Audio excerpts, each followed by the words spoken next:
비바라비다는 인생이여 만세라는 뜻의 스페인어입니다.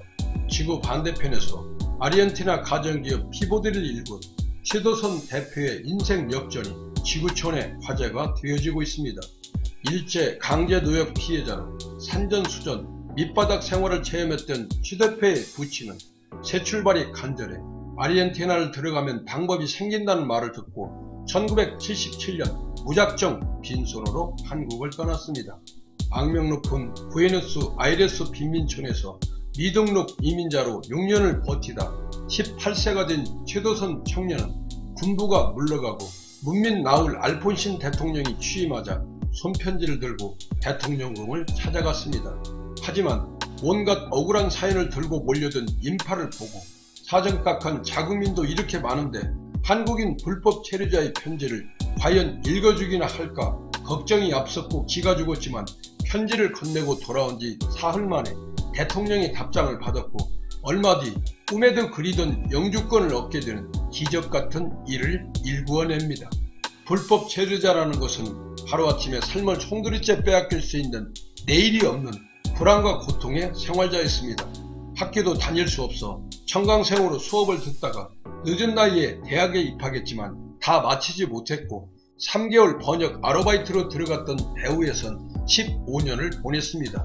의류, 중장비, 자동차, 가전, 방산, 곡물 등 온갖 사업을 했었고 2004년 부도위기 현지 기업을 인수해 직원 240명에 우루과이, 파라과이, 볼리비아에도 진출한 어엿한 중견기업으로 남미에선 화제가 되고 있는 브랜드 의사입니다.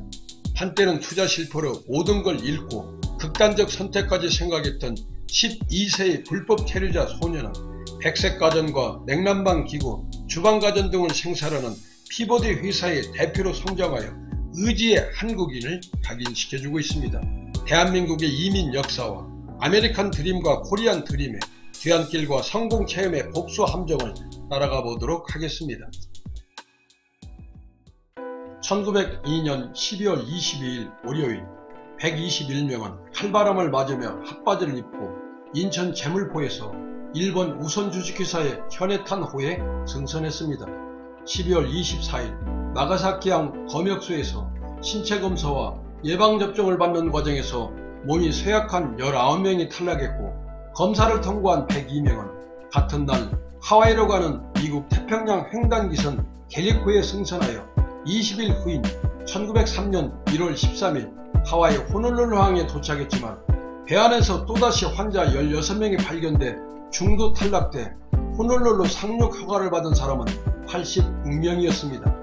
이후 1905년 8월 8일 마지막 공식 이민이 끝날 때까지 64회에 걸쳐 7,415명이 하와이로 이민을 떠났습니다. 우리나라 첫 공식 이민자 스토리입니다. 비공식적으로는 1860년대 연해주와 만주동으로 떠난 지금의 중국 동포인 조선족들도 있지만 이들은 개별적으로 떠났던 것입니다. 이후 멕시코와 쿠바, 러시아, 동남아, 유럽 등 현재까지 이민자는 700만 명에 이르고 있습니다. 이민은 새로운 세계에 대한 두려움과 꿈이 교차했을 거지만 그 시작은 아름답지 않았습니다. 지속된 가뭄과 혹독한 굶주림이 계속되던 19세기 말 이모군란과 갑신정변 등으로 사회적 혼란은 커져만 갔고 너일전쟁을 앞둔 일본은 한반도에서 쌀과 곡물들을 대량으로 빼앗아갔기에 빈곤과 불안한 정세를 벗어나려는 움직임이 우리 이민의 슬픈 시작이었습니다. 하와이 사탕수수밭 노동은 참혹했습니다.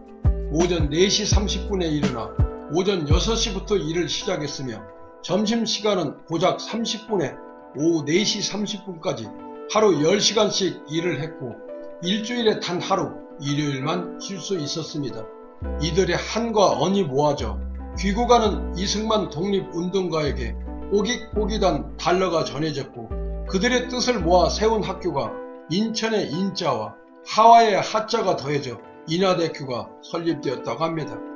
고국의 인재를 키워달라는 간절한 의미였다고 하는데 피눈물보다 진한 우리의 이민사는 이렇게 녹아 흘러내리고 있습니다. 인간은 누구나 존중받기를 원합니다. 그래서 어쩌면 인류의 역사는 바로 평등을 쟁취하여 차별 없는 세상을 만들기 위한 수정의 과정이라 말할 수 있습니다. 그것이 미국에선 아메리칸 드림으로, 대한민국에선 코리안 드림으로 명명되어 목적 있고 가치 있는 삶을 이끌어왔습니다. 제임스 애덤스는 미국의 서사시라는 자신의 조국 미국에 바치는 송가를 썼는데, 이 책의 결론부에서 처음 나온 것이 바로 아메리칸 드림입니다. 그는 미국을 인류에게 내려진 독특하고 유일한 선물이라 불렀습니다. 그 땅에서는 모든 사람에게 더 낫고 더 부유하고 더 온전한 삶을 살아갈 기회가 누구에게나 자신의 역량이나 성취에 따라 주어진다고 믿었기 때문입니다. 수많은 사람들이 기회의 땅 미국을 찾아 이른바 아메리칸 드림을 이루고자 했고, 실제 많은 사람들이 성취했음을 역사는 증명하고 있습니다. 이제 그 기회의 땅이 21세기에 동아시아의 작은 반도국가인 대한민국에서 실현되기를 바라는 사람들이 많아졌습니다. 그래서 코리안 드림이란 제2의 꿈의 시리즈가 생긴 것인지 모르겠습니다. 전쟁으로 인해 한때 GDP 60달러 내외의 세계 최빈국에서 역사상 유례없는 짧은 기간에 경제 10위권의 선진국가로 성장한 나라가 이 지구상에서 대한민국 말고 어느 나라가 있습니까? 2020년 말 기준으로 이 땅에서 살아가는 외국인은 230만 명을 넘어섰고, 불법 체류자를 포함하면 OECD 기준 5%를 넘어서 다문화 다인종 국가에 해당되게 되었습니다. 교육 현장은 전국의 초등학생 269만 명 중 다문화 가정학생이 10만 7천 명에 이르렀고, 매년 2만 5천여 명이 국제결혼을 하고, 이런 가정에서 태어나는 신생아 수는 전체의 6%를 차지하고 있습니다. 또한 국내 외국인 노동자는 53만 명에 달하고 있고, 정식 취업 비자도 받지 않고 일하는 외국인들도 적지 않은 비중을 차지하고 있다고 합니다. 이들은 인구 절벽 시대를 맞은 한국 사회의 외국인 노동력의 수요는 앞으로도 증가할 수밖에 없는 현실입니다. 이들이 누구입니까? 바로 코리안 드림을 안고 입국해 다양한 산업 현장을 지키고 있는 노동자들 아니겠습니까? 그런데 그들이 각종 임금 체불, 욕설, 부당한 지시 등을 경험하며 이 땅에서의 노동과 인권, 민주주의 가치를 훼손당하고 있습니다. 내가 대접받고 싶은 대로 상대방을 대접하라는 성경의 가르침을 되새겨보면서 코리안 드림의 가치를 회복시켜야 할 역지사지의 정신이 절대 필요한 때가 아닌가 생각해 봅니다. 한 번 성공을 맛본 사람이 두 번째 성공을 하지 못하는 케이스가 상당히 많으면 우리는 수없이 목격을 했습니다. 왜 그럴까요? 실리콘밸리에는 이런 말이 있습니다. 첫 번째 성공은 우연이다. 두 번째 성공은 실력이다. 사실 성공은 수많은 경우의 수들이 결합되어 맺어지는 결실이기 때문에 어떤 이유로 성공하게 되었는지를 설명하기는 어렵다고 했습니다.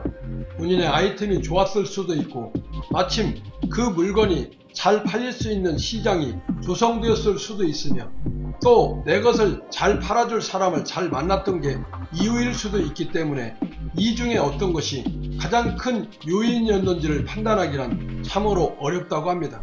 하지만 성공한 사람들은 본인이 만들어낸 역사를 매우 자랑스럽게 여기기 시작하면서 그 과정들이 성공의 잣대라고 여기며 생각을 고정하면서부터 성공이 복수를 하기 시작한다고 합니다. 다음에도 같은 방법으로 시도하려고 하는데 분명히 다른 방법을 사용해야 함에도 불구하고 말입니다. 세계 곳곳에 뿔뿔이 흩어져 방랑하며 살아온 유대인들은 서로 돕지 않으면 생존 자체가 불가능했기에 유대인들이 유달리 공동체 의식이 강한 이유라고 합니다. 그들은 보통 두 번 정도 망하고 세 번째 창업에서 성공할 확률이 가장 높다고 봐 정부에서도 실패하면 지원금을 20% 더 주고 있다고 합니다. 이스라엘이 창업과 부활의 땅이 된 사연이며, 실제로 조사에 따르면 실리콘밸리 창업자들의 평균 창업 횟수도 2.8이라고 나와 있습니다. 현자는 역사에서 배우고 우자는 체험에서 배운다고 했는데, 아르헨티나 빈민촌 불법 이민자 소년에서 인생이여 만세를 외치며 남미를 주름잡고 있는 최도선 대표의 인생 역전 드라마가 실패와 도전에서 혁신이 나온다는 말을 확인해주며 위기와 고민과 불안에 처한 오늘의 현실에 가느다란 희망의 빛을 비춰주고 있지 않나 12월의 칼바람에 맞서며 굳굳하게 견뎌가고 있는 지구 반대편 아르헨티나의 이민자의 삶의 현장을 따뜻한 벽난로의 마음으로 코스모스 메아리가 전해드려 봅니다.